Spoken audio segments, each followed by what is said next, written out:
Bonjour à tous. Merci au président Jean-Christophe Lagarde de ces mots et de ce discours tonique et engageant et qui concluait dans ses derniers propos sur l'importance de l'Europe et sur l'équilibre de la construction européenne pour permettre l'indépendance de l'Europe. Donc, je suis heureuse aujourd'hui d'accueillir à cette table ronde pour une souveraineté européenne Michel Barnier, qui est présent ici, qui est dans ces derniers hauts faits le grand négociateur du Brexit pour l'Europe, mais qui a été aussi ministre des Affaires étrangères européennes, ministre de l'Agriculture, ancien commissaire européen chargé du marché intérieur, de la politique régionale, député et sénateur de Savoie, président du Conseil général de Savoie. Est-ce qu'on peut dire aussi organisateur des Jeux Olympiques d'Albertville, qui ont été un grand moment. J'accueille aussi sur cette table ronde Louis Giscard d'Estaing, qui a été vice-président de l'Assemblée nationale, qui est ancien député, maire de Chamalières, conseiller régional d'Auvergne-Rhône-Alpes, et James Chéron, avec lequel j'ai le plaisir de siéger à la région Île-de-France, donc qui est secrétaire national de l'UDI aux affaires européennes, maire de Montreux-Fautionne, conseiller régional Île-de-France et président de la commission des affaires européennes de la région Île-de-France, et également notre représentant de l'UDI à la ALDE, qui est donc le parti européen qui représente nos grandes idées centristes que nous allons développer durant cette table ronde. Alors, on l'a dit, vous l'avez entendu dans les propos de Jean-Christophe Lagarde, l'Europe est dans l'ADN de l'UDI. L'Europe est vraiment au cœur du projet de l'UDI. Et d'ailleurs, Michel Barnier, je me souviens que le 3 octobre 2012, vous étiez venu avec, il y avait eu Simone Veil, il y avait eu Valéry Giscard d'Estaing qui avait témoigné pour porter l'UDI sur ses fonds baptismaux. Et je me souviens que lors de votre intervention, vous aviez dit que vous vous sentiez comme en famille ici, parce que effectivement, vous sentiez que l'Europe était dans notre raison d'être, de par les figures fondatrices naturellement de l'UDI, mais de par aussi, ne serait-ce que le logo de l'UDI reprend les étoiles du drapeau européen pour bien identifier notre engagement européen. Alors, je vais peut-être tout de suite commencer par vous, qui venez de vivre une très grande séquence européenne avec la négociation du Brexit, mais aussi après avoir eu une expérience de commissaire européen, je l'avais dit, et qui venait aussi, alors là, je fais pas de publicité, mais c'est le concours des circonstances, de publier un livre qui s'appelle La Grande Illusion, et donc qui parle justement de votre expérience sur la négociation sur le Brexit. Alors, j'aurais envie de vous demander, Michel Barnier, au-delà de cet épisode, après donc ces longs mois de négociations, cet accord inespéré que tout le monde pensait perdu, ça fait partie de nos illusions, des grandes illusions justement, où tout le monde pensait qu'on n'arriverait pas à sortir un accord positif pour l'Europe. Finalement, un accord a été trouvé. Comment l'Europe s'en sort-elle, affaiblie, renforcée, contestée, confirmée? Et au-delà de cet épisode qui pourrait exacerber plutôt le nationalisme et la volonté de certains pays ou partis politiques de sortir de l'Europe, peut-on être, comme le disait Jean-Christophe Lagarde dans ses propos, patriote et européen? Chère Marianne, cher Michel, pardon d'intervenir, Jean-Christophe Lagarde. Pardon. D'abord, juste pour accueillir Michel à mon tour, tu as raison, Marianne. Michel, il fait partie de cette grande famille des Européens, de ceux qui ont compris que l'Europe est non seulement un formidable espoir, mais une nécessité absolue. Et je veux à la fois remercier Michel d'avoir accepté notre invitation, lui dire notre amitié, notre estime, et notre gratitude pour l'énorme boulot qu'il a fait pendant tant d'années à l'Union européenne, et particulièrement naturellement dans le cadre de ces négociations extraordinairement compliquées du Brexit. C'est vrai que nous sommes un certain nombre à avoir des doutes, non pas sur l'issue de la négociation, mais sur la bonne volonté de nos nouveaux partenaires différents britanniques.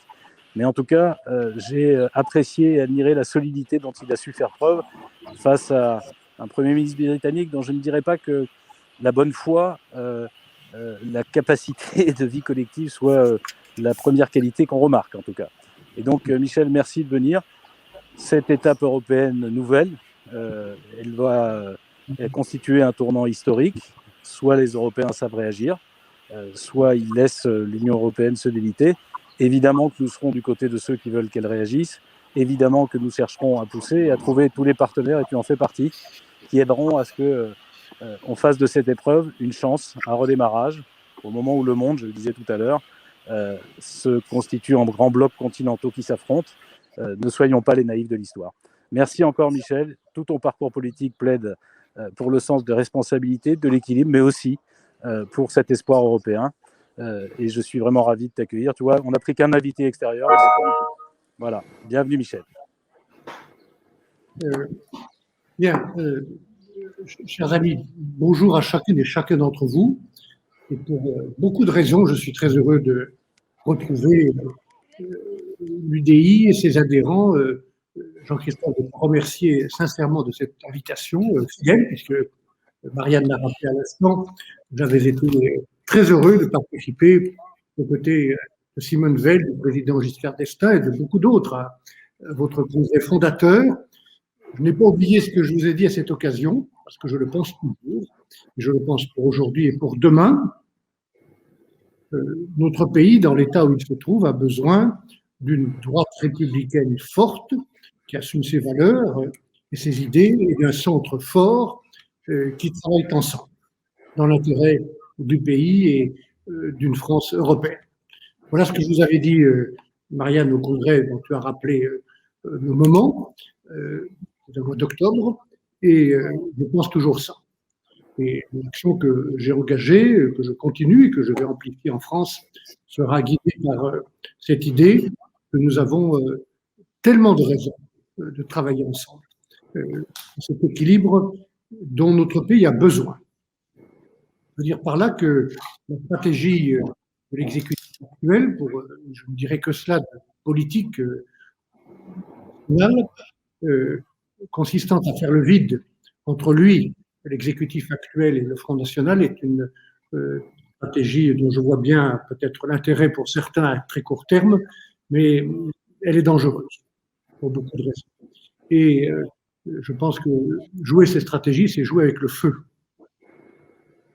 Pourquoi je vous dis ça? C'est parce que, comme Marianne et Jean-Christophe Lagarde à l'instant viennent de le rappeler, j'ai eu l'honneur pendant 4 ans et demi de conduire cette négociation extraordinaire, j'espère unique, du Brexit. Et le Brexit, si vous voulez bien remonter 5 ans en arrière, au printemps 2016, au moment où le référendum se préparait, était un événement improbable, y compris improbable pour ceux qui l'ont voulu et organisé, pour les responsables de la campagne du Brexit, les Farage, les amis, les nationalistes et Johnson. Et ça s'est produit. Et ça s'est produit. Et donc je recommande, fort de cette expérience, de faire attention à des événements qui paraissent improbables et qui peuvent se produire chez nous, notamment l'élection de l'extrême droite et de Madame Le Pen. Et je pense que notre responsabilité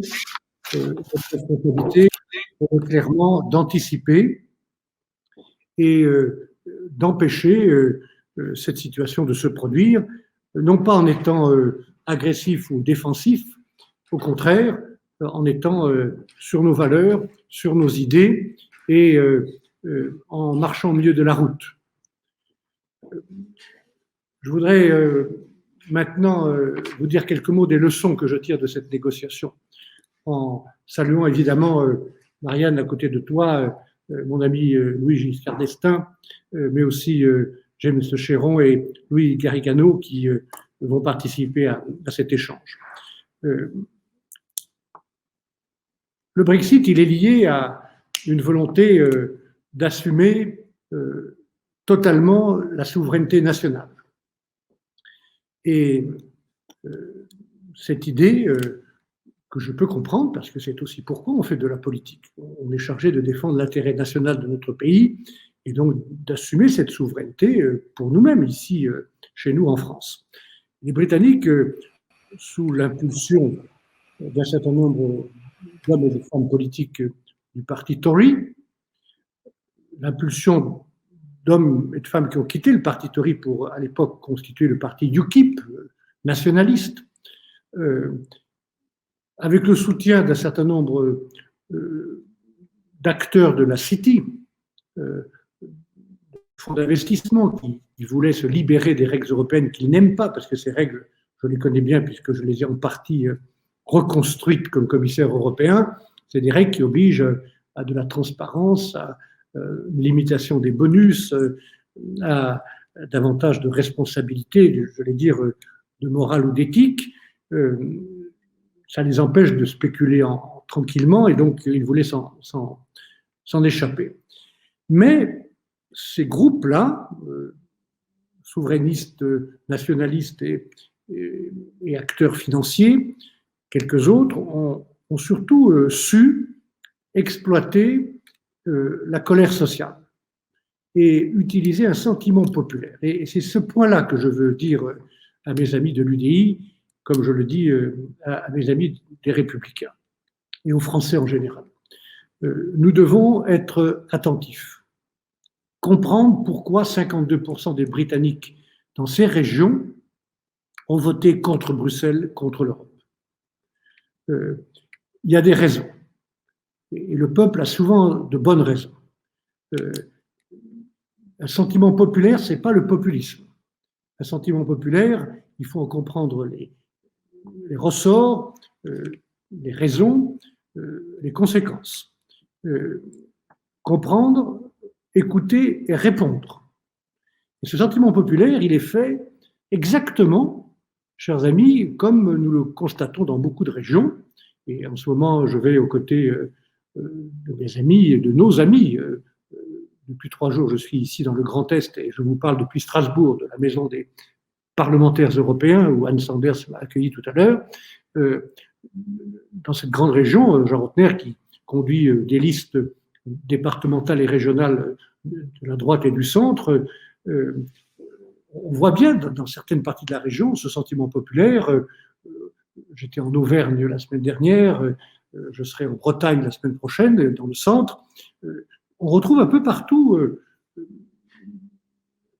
ce sentiment d'être laissé pour compte, de ne pas avoir de protection, de ne plus avoir d'usine, des services publics défaillants, une immigration mal maîtrisée, une exigence de sécurité, et on le voit bien au moment où il y a de plus en plus de drames qui touchent notre police et la gendarmerie ou l'armée. Il faut faire attention à ça. Ce sentiment populaire, il est exploité, utilisé par les populistes, mais il a des raisons.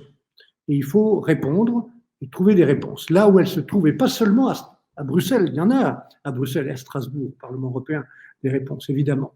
L'Europe a fait des erreurs. Et nous qui sommes Européens, passionnément patriotes et européens, Jean-Christophe, ce que j'ai mis sur mon compte Twitter depuis une dizaine d'années, donc je n'ai pas de problème, comme toi, de me reconnaître dans ces 2 mots qui vont ensemble.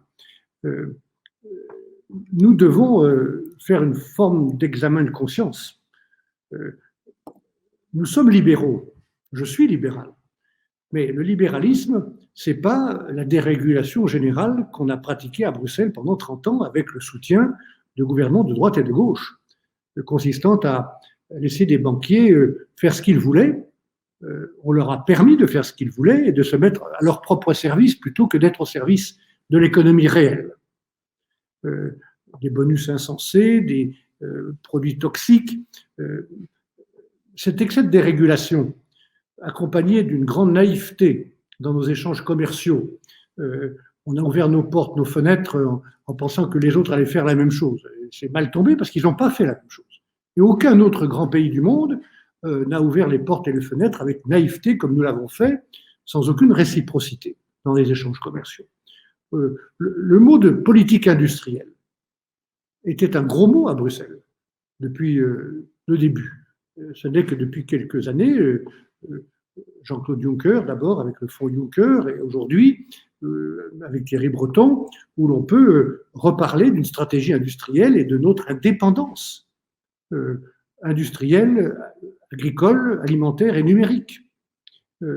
Donc, il y a des erreurs qui ont été faites à Bruxelles, sans parler de l'excès et parfois de l'arrogance de l'administration bruxelloise et de un certain nombre de hauts fonctionnaires. Je pense, chers amis, qu'à Bruxelles comme à Paris, quand les bureaucrates prennent le pouvoir, c'est que les hommes politiques ou les femmes politiques leur ont laissé le pouvoir. Donc il faut reprendre le pouvoir et assumer la responsabilité quand on est commissaire européen ou ministre ou homme, femme politique. Donc il y a des erreurs graves qui ont été faites à Bruxelles. Et pourquoi je vous dis ça? C'est parce que, revenant à la crise financière de 2008, qui n'est pas si lointaine, n'ayant pas la mémoire courte, le choc de cette crise en Angleterre, en Irlande, a été considérable. Des millions d'emplois ont été détruits. Et ça laisse des traces dans ces régions qui ont voté pour le Brexit. Et de la même manière, encore une fois, chez nous, puisque le même sentiment existe dans beaucoup de régions. Et même si on observe à la faveur de cette longue négociation que je conduis, il y a une valeur pédagogique, que Mme Le Pen ne parle plus de Frexit. M. Salvini en Italie, qui était son compagnon de route, et maintenant un soutien du gouvernement de Mario Draghi. C'est possible, on le voit. Et que Geert Wilders, aux Pays-Bas et d'autres ne parlent plus de sortir de l'Europe. Je sais qu'ils le pensent toujours. Et il faut se méfier. Ces gens veulent faire exploser le projet européen de l'intérieur, avec le soutien externe d'un certain nombre de forces et de puissances extérieures. Ne soyons pas naïfs. Et donc, il y a, au-delà d'être en défensive ou en réaction, il faut être en offensive, tirer les leçons, apporter des réponses au niveau européen sur les raisons d'être ensemble. Peut-être, je devrais dire, qu'il faut sans doute faire dans les semaines qui viennent, ou les mois qui viennent, au niveau national et européen, un examen, une évaluation, parfois savoyard, on dirait un screening de toutes les compétences européennes, pour voir si elles ont toujours la même valeur ajoutée qu'il y a 30 ou 40 ans. Et si elles l'ont toujours, on les garde, on les consolide. Si elles ne l'ont plus, on rend certaines compétences aux États membres. Et peut-être voir dans des domaines comme la santé, s'il n'y a pas de nouvelles compétences et des raisons d'agir ensemble. En matière de défense et de coopération policière aussi.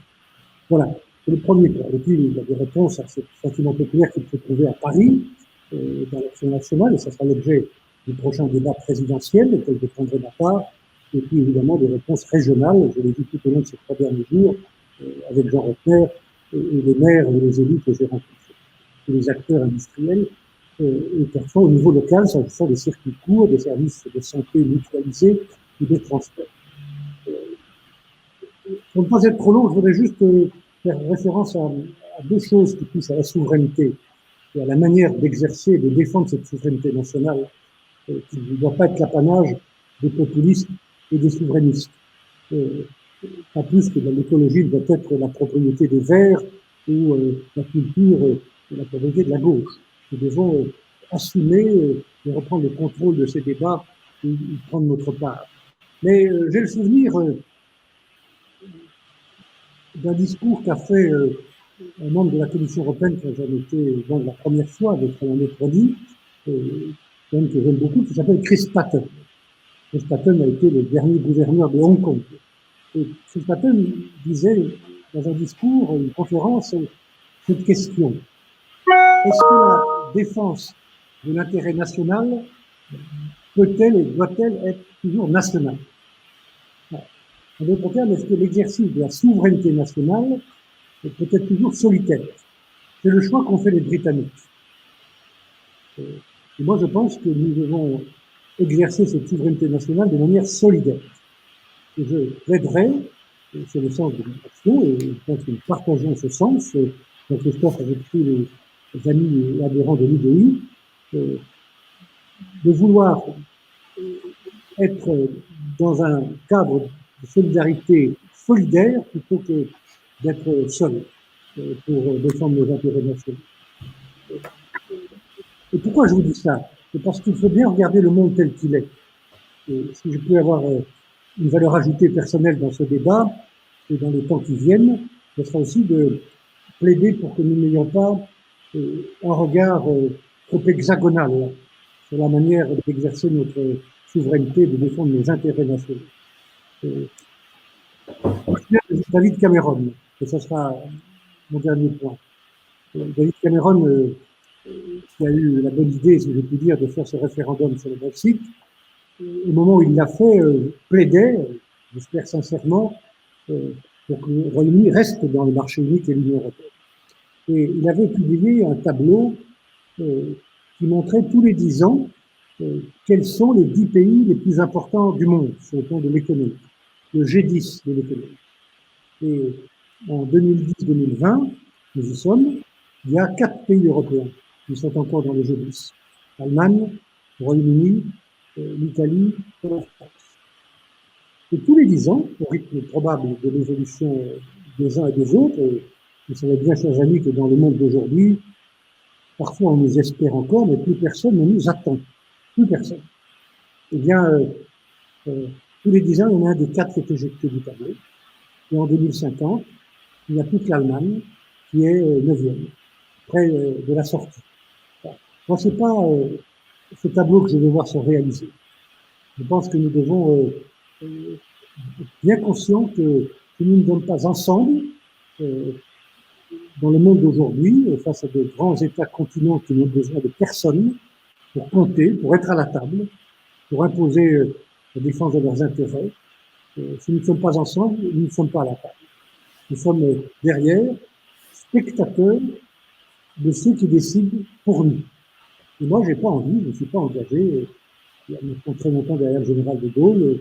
Je n'ai pas mené l'action que j'ai menée dans mon département, Marianne, avec une alliance forte entre la droite et le centre, qui a toujours été la clé de notre action. Je ne suis pas engagé pour qu'on soit spectateur.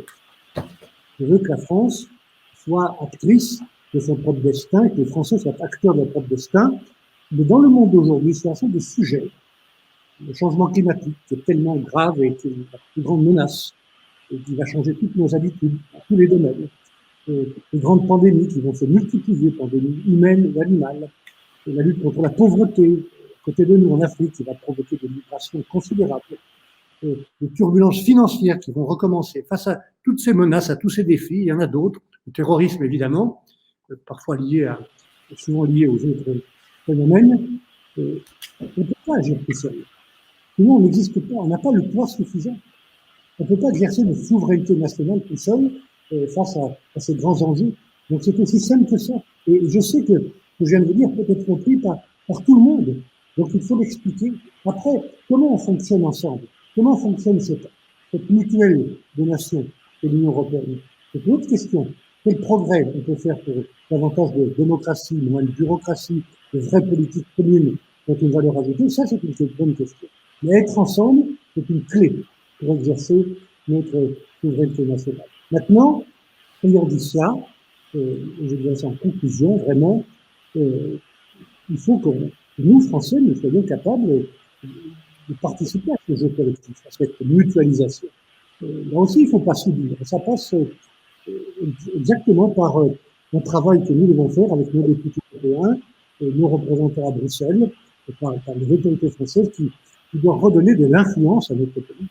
Je peux bien vous dire que depuis 10 ou 15 ans, l'influence française a diminué en Europe. Et l'influence française, elle ne se décrète pas, elle ne tombe pas du ciel, elle se construit, elle se cultive tous les jours par de l'attention aux autres, par de bonnes idées, par une capacité de conviction, par la présence dans les conseils des ministres, au Parlement et dans les pays qui nous entourent. Cette influence, quand on l'exerce de cette manière-là, sans arrogance, elle nous permet souvent d'être en tête et d'entraîner. Et je dirais aussi que dans les années qui viennent, nous soyons capables de reconstruire une véritable influence française pour, par exemple, être ce qui est à notre portée, la première puissance économique européenne dans 10 ou 12 ans.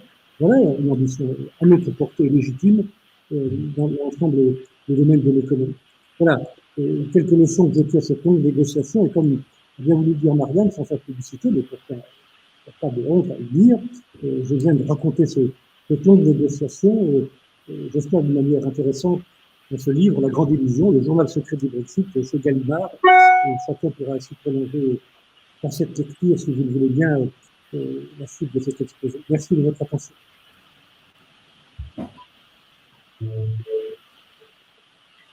Très actif et offensif sur notre désir d'Europe. Et je crois que désir d'Europe, c'était aussi un peu le combat qu'on a mené. Et Louis, tu étais sur la liste aux européennes en 2018. Tu t'es battu pour faire entendre cette voix de l'Europe qu'on entend souvent assez peu, malheureusement, et vous le disiez aussi, Michel Barnier, on entend parler d'Europe qu'au moment des élections européennes. Là, nous, on en parle tout le temps. Et donc, Louis, quel propos pourrais-tu avoir par rapport justement à ce grand témoignage de Michel Barnier sur à la fois l'expérience européenne, à la fois cette volonté d'agir en faveur de l'Europe, mais on comprend que si c'est en faveur de l'Europe, c'est aussi pour nous, pour défendre les pays qui la composent. Et quelle est la plus belle pour toi marque de souveraineté européenne qui puisse se traduire dans notre vie quotidienne? Merci Marianne de me permettre d'abord de saluer très amicalement Michel Barnier. Je le fais ici depuis la mairie de Chamalières, donc en Auvergne-Rhône-Alpes désormais, puisque nous sommes réunis, Michel, dans une même et seule région. Je le fais d'autant plus que chacun sait quels sont les apports que notre famille politique a apportés à la construction européenne, et que c'est l'occasion d'envoyer aussi, évidemment, aujourd'hui, en ce jour de congrès de l'UDI, un salut amical à Jean-Christophe Lagarde et mes félicitations pour sa réélection, et un salut à tous nos amis, élus locaux, adhérents de l'UDI, qui savent combien depuis ici, cette mairie de Chamalières a débuté en 1974, une très belle campagne victorieuse qui a porté nos idées à la présidence de la République, qui les a portées d'ailleurs à la fois sur le plan national, grâce à un rayonnement accru de la France et à des finances publiques qui ont été malheureusement dégradées depuis 1980, chacun le sait, et puis par ailleurs, qui ont permis à nos idées de faire progresser la construction européenne. Évidemment, c'est la première élection du Parlement européen au suffrage universel en 1979, et avec Simone Veil comme première présidente. Mais je voudrais surtout, aujourd'hui, rappeler quelques évidences que nous avons essayé de porter, Marianne l'a rappelé, en 2019 lors de la campagne des européennes. Nous croyons qu'il faut plus d'Europe, mais aussi mieux d'Europe. Et je rejoins évidemment certains points évoqués par Michel Barnier. Les citoyens veulent comprendre qu'est-ce que peut leur apporter l'Europe. Il y a un cas, évidemment, qui aujourd'hui est présent dans tous les esprits, c'est la souveraineté monétaire qui a été acquise grâce au travail conjoint du chancelier allemand Helmut Schmidt et du président Valéry Giscard d'Estaing, la création du SME et depuis la création de l'euro. L'euro est une monnaie qui est aujourd'hui une monnaie de souveraineté pour l'Europe. Et on le sait d'autant plus que dans le monde entier désormais, l'euro est accepté dans les échanges, ce qui n'était pas le cas, ou beaucoup moins le cas, des monnaies nationales précédant l'euro. Et vous le savez certainement, mes amis, que je milite pour la création d'un billet de 1 euro. Pourquoi un billet de banque de 1 euro? Parce que le billet de 1 dollar, il est accepté dans le monde entier pour des petits paiements, sachant que dans un bureau de change, on accepte que les billets et on n'accepte pas les pièces. Et l'Europe a fait une erreur qu'elle peut aujourd'hui surmonter en ayant un plus petit billet de 5 euros. Et je propose que nous ayons évidemment un billet de 1 euro à l'égal du billet d'1 dollar. En plus, la parité de l'euro est supérieure à celle du dollar. Donc, c'est une évidence. Et petit clin d'œil, sur ma proposition, j'ai mis le viaduc de Millau, belle réalisation dans le Massif central, sur une autoroute qui a été créée par le président Giscard d'Estaing. Le viaduc de Millau, Michel, décidé par Jacques Chirac. Donc, voilà, c'est un projet très consensuel pour nous permettre d'avoir un beau symbole de ce que peut apporter l'Europe au plan de la vie quotidienne. Deuxième sujet, c'est celui de la réciprocité, du principe de réciprocité pour exercer pleinement notre souveraineté.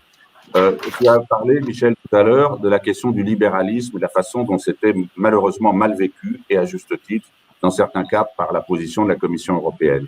Nous avons plaidé avec Jean-Christophe Lagarde en 2019 pour que le principe de réciprocité soit systématiquement appliqué dans les négociations internationales par les instances européennes. Très important, on ne peut pas expliquer évidemment aux agriculteurs français, aux arboriculteurs français qui ne peuvent pas utiliser certains produits que nous pouvons importer de pays extérieurs à l'Europe et qui n'ont pas, qui peuvent venir en dérogation des normes que nous demandons à nos producteurs d'appliquer.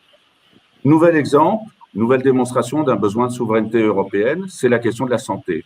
Michel Barnier l'a évoqué. Bien entendu, aujourd'hui, on se retrouve avec un commissaire européen, il se trouve qu'il est français, Thierry Breton, qui devient Monsieur Vaccin. Mais il n'est pas commissaire à la santé, puisque la compétence de la santé est restée une compétence nationale de chacun des pays de l'Europe. Donc, je crois qu'il y a la démonstration, par cette situation sanitaire exceptionnelle, que ce que nous démontrions, ce que nous plaidions, ce dont nous étions porteurs en 2019, il vaut plus d'Europe sur des sujets où effectivement l'Europe était en retard ou en déficit. Et c'est le cas de la santé. Voilà, enfin, des sujets très simples. Il y en aura d'autres, je sais que James Chéron pourra les évoquer, très importants.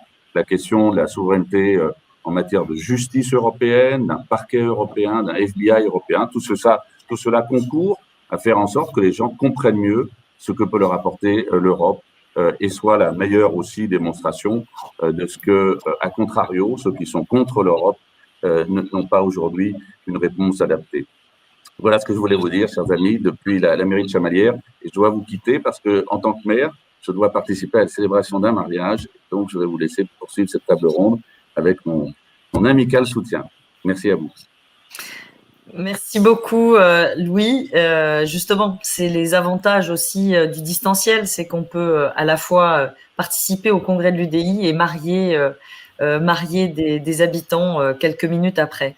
C'est l'avantage. Peut-être, James, donc lorsque je t'ai présenté, j'ai dit que tu étais à la fois le président de la commission affaires culturelles de la région Île-de-France, d'où l'importance aussi. Comment ? Affaires européennes, pardon, affaires européennes, excuse-moi, de la région Île-de-France. Donc, l'importance aussi de l'Europe qu'on méconnaît souvent dans les territoires, puisque l'Europe finance de nombreux projets. Mais Louis l'a dit aussi, des projets forts de souveraineté, en matière de souveraineté, sur lesquels je ferai rebondir Michel Barnier s'il le souhaite après, en matière de justice et d'armée européenne et de réflexion européenne qui soit transversale et qui ne soit pas limitée à notre hexagone. Qu'est-ce que tu peux m'en dire de tout ça ? Bien, bonjour à toutes et à tous. Merci Marianne pour me faire passer la parole et puis pour l'animation de cette table ronde. Je voudrais à mon tour naturellement saluer Michel Barnier, le remercier de participer à cet événement et évidemment en tant qu'organisateur, j'ai encore en mémoire ce beau congrès fondateur de l'UDI auquel Michel participait. Saluer également Jean-Christophe Lagarde, le féliciter évidemment pour sa réélection aujourd'hui à la présidence de l'UDI et puis le remercier parce qu'il n'y a pas beaucoup de partis politiques qui, en dehors effectivement des campagnes européennes, permettent à chaque occasion de parler d'Europe et de parler en profondeur d'un projet pour l'Europe. Alors Michel Barnier a réussi un coup de force incroyable et qui nous ramène à la thématique d'aujourd'hui sur la souveraineté européenne. Il a réussi ce coup de force incroyable de maintenir la solidarité entre 27 pays de l'Union européenne au moment où tout pouvait s'écrouler. Personne ne croyait à la sortie du Royaume-Uni. Et en même temps, la sortie du Royaume-Uni a été l'occasion, y compris avec des manipulations politiques qui venaient de l'extérieur de l'Union européenne, a été l'occasion, le risque de faire s'effondrer l'Union européenne. Et Michel Barnier, et c'est un crédit personnel qu'il faut lui octroyer, et au travers de cela, je crois que ça peut rejaillir aussi sur une position de la France, parce que Michel Barnier est français, et vous comme français. il a réussi à maintenir cette solidarité entre 27 pays de l'Union européenne, alors que bien des tentatives de négociations bilatérales ont été lancées. Et je crois qu'il faut le souligner. Et Michel, vous dire un énorme merci pour avoir réussi ce coup de force. Maintenant, sur les questions de souveraineté, la France, comme les autres pays de l'Union européenne, est confrontée à une perte d'influence dans l'Europe, comme le disait Michel Barnier, mais une perte d'influence dans le monde. Certains dans notre pays tentent de faire croire que la France toute seule pourrait faire mieux, que la France pourrait mieux résister dans l'économie ouverte du monde aujourd'hui toute seule qu'avec l'Europe, que la France pourrait mieux gérer les questions de terrorisme toute seule qu'avec l'Europe, que la France pourrait mieux gérer les questions migratoires toute seule qu'avec l'Europe. Eh bien, nous nous inscrivons en faux à l'UDI sur cette stratégie et on voit combien l'isolement, au contraire, peut mener à la perte d'influence et à la perte de souveraineté dans un monde qui est plus circulant, qui est plus ouvert, qui est plus globalisé, pour reprendre un terme plus anglo-saxon. On voit d'ailleurs combien, en matière migratoire par exemple, nous avons perdu notre souveraineté. Quand l'on est obligé de confier à un pays tiers, je pense à la Turquie, les accords de 2016, la gestion de nos propres flux migratoires, quand on confie à un pays à l'extérieur de l'Union européenne le soin de s'occuper, de gérer les migrations qui peuvent venir sur le territoire de l'Union européenne, ce sont nos pays qui ont perdu une part de leur souveraineté. À cela, que répond l'UDI? Je voudrais vous renvoyer à une sorte de maxime, de slogan qui avait été lancé par Jean-Louis Borloo, notre président fondateur, en octobre 2012. Il avait dit « La France, nous avons la France pour patrie, l'Europe pour frontière, le monde pour horizon ». Voilà qui résume la position de notre parti, l'UDI, qui, pour répondre à la question de Jean-Christophe en introduction de cette table ronde et pour rebondir sur les propos de Michel Barnier, montre que l'on peut être à la fois patriote et profondément européen. Pourquoi? Pourquoi et comment nous, à l'UDI, nous vivons cela comme quelque chose de naturellement complémentaire? Parce que nous sommes des décentralisateurs. C'est-à-dire que dans notre ADN, il y a l'idée de confier à la strate la plus efficace les compétences qu'elle gérera le mieux. C'est pour les mêmes raisons que nous considérons que les régions, les départements et les communes doivent être renforcées dans leurs compétences parce qu'elles sont les plus efficaces au proche des territoires et des habitants. Ce sont pour les mêmes raisons que nous pensons qu'un certain nombre de compétences doivent être confiées à l'Union européenne parce que c'est à l'échelle de cette solidarité entre les États que l'exercice de ces compétences sera la plus efficace. Et je voudrais effectivement, Marianne, redonner quelques exemples qui montrent que l'UDI, Jean-Christophe Lagarde, lors de la campagne pour les élections européennes en 2019, nous avons été précurseurs. Jean-Christophe Lagarde défendait l'idée d'un FBI et d'un parquet européen. Nous avons été des précurseurs. Voilà des propositions qui aujourd'hui sont reprises pour permettre de mieux protéger nos pays et nos populations, par exemple des questions terroristes. Nous avons, dès 2019, avec Jean-Christophe Lagarde, proposé de créer une agence européenne des migrations pour mieux protéger ensemble nos frontières européennes. Nous avons proposé ensemble un règlement européen sur la propriété des données personnelles. Voilà des sujets qui reviennent aujourd'hui tous les jours sur la table.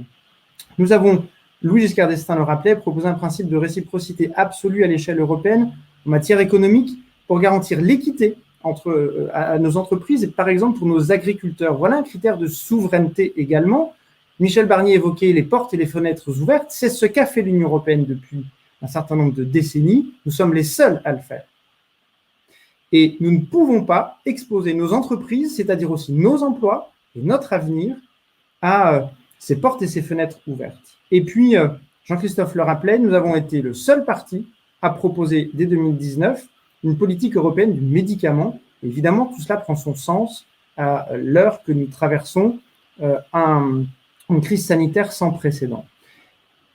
Nous faisons partie, Marianne, tu l'évoquais, d'un parti politique européen, d'une alliance de partis politiques nationaux, l'ALDE, les démocrates et les libéraux. Nous avons un congrès au mois de juin. Et bien, sur les questions de souveraineté, nous portons une motion pour lancer une réflexion sur une armée européenne. une armée européenne financée par le budget européen qui puisse répondre à des objectifs politiques et diplomatiques déterminés à l'échelle de l'Union européenne. Voilà un sujet qu'il faut ouvrir parce que depuis trop d'années, nous avons pensé que la souveraineté avait basculé des sujets régaliens vers les sujets économiques. Et nous sommes l'Occident européen ou l'Europe occidentale, nous sommes la seule zone géographique du monde à avoir ainsi pensé. La Russie continue à faire de la politique et de la diplomatie politique à travers le monde. La Chine le fait. Seuls les pays de l'Union européenne s'en sont remis au sujet stricto sensu de l'économie en pensant qu'il n'y avait plus de politique dans le monde d'aujourd'hui. Eh bien, nous voyons sur la gestion des vaccins de façon très concrète pour les habitants de nos territoires, nous voyons dans la gestion des flux migratoires, nous voyons dans les questions de sécurité, dans les questions alimentaires, que la politique doit continuer à prendre le pas sur les questions économiques.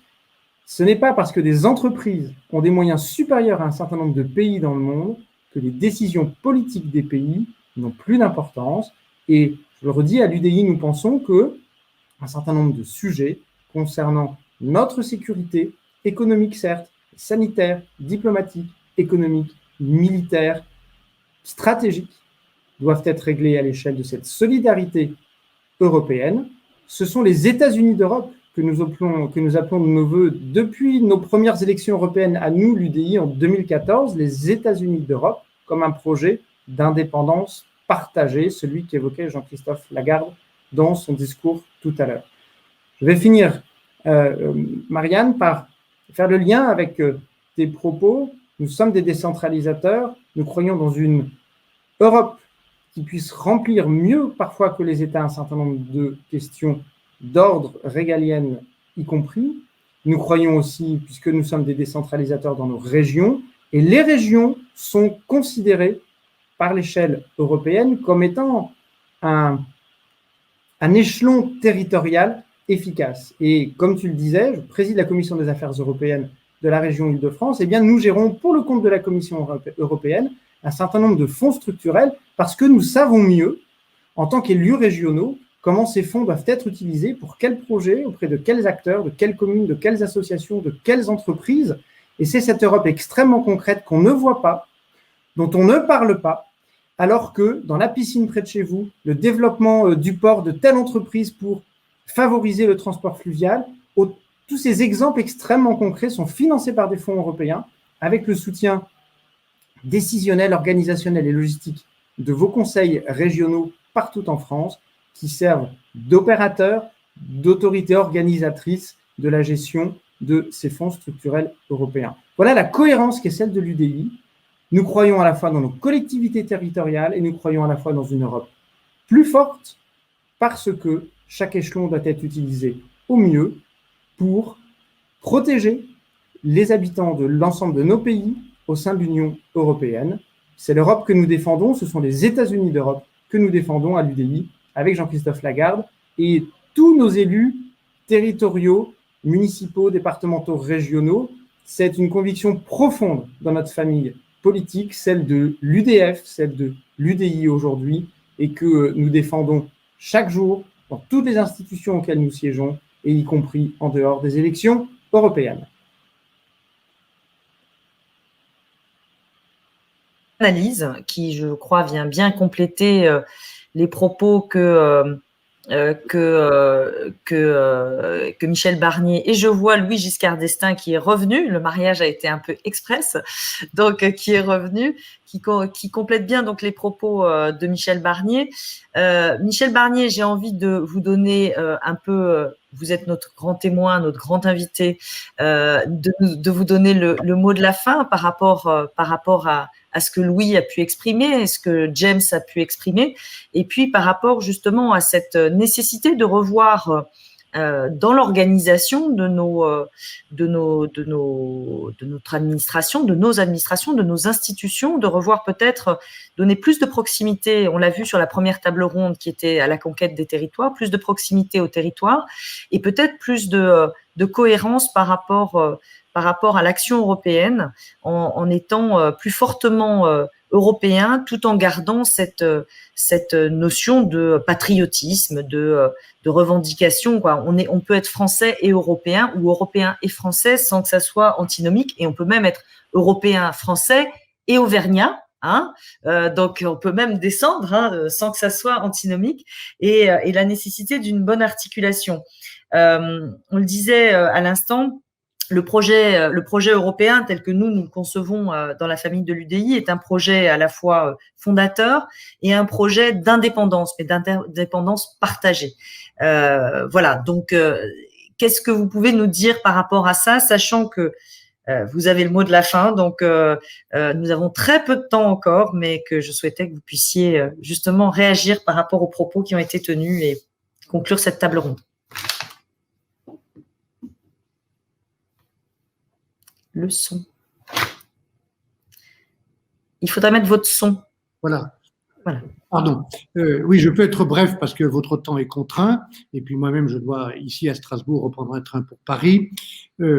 J'étais très heureux d'écouter Louis et James à l'instant et de les écouter parce que nous sommes globalement en accord sur ce que nous devons faire ensemble. Et je forme pour vous deux, Louis et James, des vœux pour votre action locale à Chamalières ou à Montreux et aussi pour votre engagement régional. On peut être auvergnat, français et européen, on peut être aussi savoyard, français passionnément et européen définitivement. Qu'est-ce qu'il faut faire? Il faut faire attention aux incantations et aux postures et toujours se dire, vous voyez, j'ai à côté de moi ici dans cette maison des parlementaires européens quelque chose que j'aime bien, que je montre souvent, c'est la multitude des drapeaux nationaux, dont le nôtre évidemment, ici, qui symbolisent ce que nous sommes. Et même si je sais que c'est le souhait d'un certain nombre d'amis centristes dans la lignée de Robert Schuman, j'étais hier dans la ville de Robert Schuman, là où il était député, à la frontière de Luxembourg. Moi, je pense qu'il faut faire très attention à préserver le souhait que chaque citoyen, chaque peuple a de garder sa différence, son identité nationale, c'est pas un gros mot, sa culture, sa langue, son drapeau, et donc préserver cette construction forcément complexe qu'est l'Union européenne. Il n'y a pas un peuple européen, il n'y a pas une nation européenne, il n'y a pas un État européen, il y a 27 peuples, 27 nations qui mutualisent, c'est un mot que j'aime bien, leur destin et qui partagent des politiques et une partie de leur souveraineté tout en additionnant ou rendant solitaire l'exercice de leur souveraineté nationale dans beaucoup de domaines. Donc voilà, ça c'est un premier point important, surtout en ce moment, et c'est une des leçons, Louis, James, chers amis, que je tire du Brexit. Ne donnons pas aux populistes, aux souverainistes, aux nationalistes, c'est plus grave que ça, aux nationalistes, l'argument de dire que parce que nous sommes pro-européens, nous voudrions nier ou effacer l'identité nationale. Deuxièmement, comme nous l'avons dit les uns et les autres, il y a un exercice à faire pour vérifier les sujets. En langage techno, on appelle ça la subsidiarité, un mot que le président Giscard d'Estaing utilisait souvent, disons la valeur ajoutée des politiques européennes. Où se trouve, James, tu parlais de l'efficacité, où se trouve l'efficacité pour les citoyens? C'est peut-être dans des domaines où nous étions ensemble, plutôt maintenant au niveau national. Comme on le voit chez nous, en France, on pensait que la politique de la santé devait être uniquement nationale. On voit ce que ça a donné avec une réponse centralisée et pas très efficace à la crise du Covid. Les communes, les régions, les départements étaient beaucoup plus agiles et capables de répondre. Donc, il y a peut-être un examen à faire, ce que j'appelle une évaluation, la culture de l'évaluation. Et puis, il y a des domaines où il faut préserver à tout prix la réponse commune, et des domaines, tu en as cité quelques-uns. Moi aussi, je suis partisan d'un procureur financier. Je pense qu'en matière de défense, il faut aller plus loin. Évidemment, la protection des données ne peut se faire qu'à l'échelle au moins du continent. Donc, et l'agence des migrations est une bonne idée. J'ai développé aussi des réponses au niveau national et international sur cette question.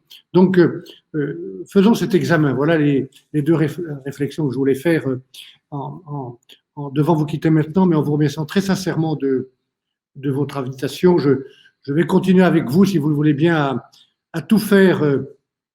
James disait le travail d'unité que j'ai fait des 27 chefs d'État européens et des 27 pays. Ça ne s'est pas tombé du ciel, c'était un gros travail pour cultiver cette unité. J'espère que, à la place où je suis, j'aurai autant de détermination et de résultats pour travailler à l'unité dans ma propre famille politique et ensuite pour travailler à l'unité entre le respect mutuel qui était le fondement, la racine d'une bonne coopération entre le centre que vous représentez et la famille des Républicains. En tout cas, c'est dans cet état d'esprit que j'ai été très heureux de participer à votre dialogue et je resterai disponible, au-delà de ce que j'ai pu écrire dans mon livre, pour participer à tous les dialogues que vous souhaiterez. Merci à tous, en tout cas, amis de l'UDI, et bon courage. Bonne route.